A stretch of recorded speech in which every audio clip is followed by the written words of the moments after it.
เคยจะคิดและบ่นึกเลย ว่าจะมาพบกันรู้สึกดีๆและเข้าใจกันมันก็เลยฮักกัน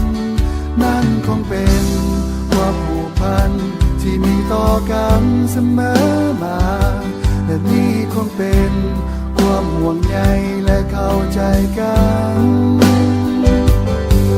ทุกสิ่งที่นางให้มาจะเก็บรักษาเอาไว้ข้างในจงเสียใจในคำสัญญาว่าจะฮั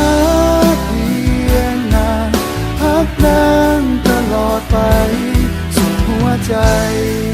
ของอ้ายมีแต่นางจากวันนี้สู่นิรันดร์จะฮักซื่อตรงทุกอย่างบ่มีทางที่อ้ายจะเปลี่ยนใจ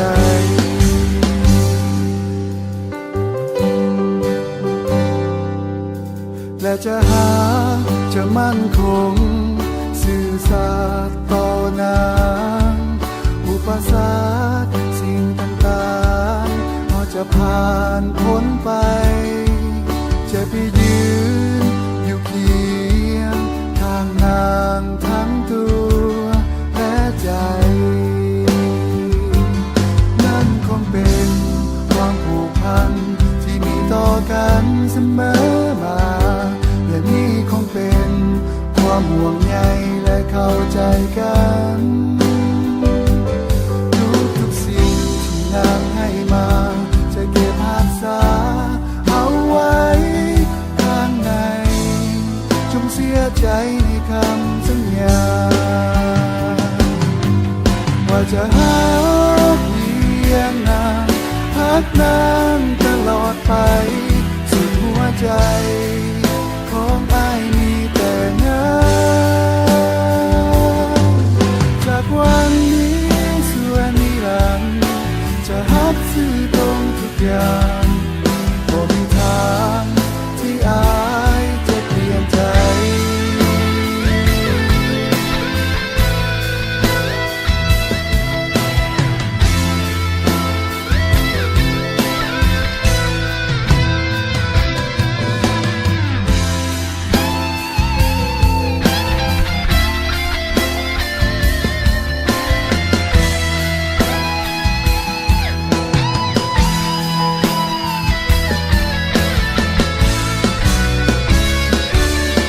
ว่าจะฮักเพียงนานฮักนานตลอดไปสุดหัวใจของอ้ายมีแต่นางจากวันนี้สู่นิรันดร์จะฮักซื่อตรงทุกอย่างบ่มีทางที่อ้ายจะเปลี่ยนใจ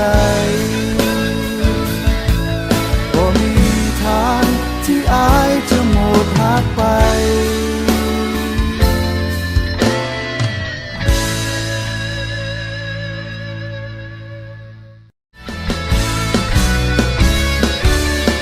ว่าจะฮักเพียงนานฮักนานตลอดไป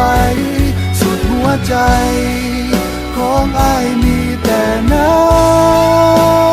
ง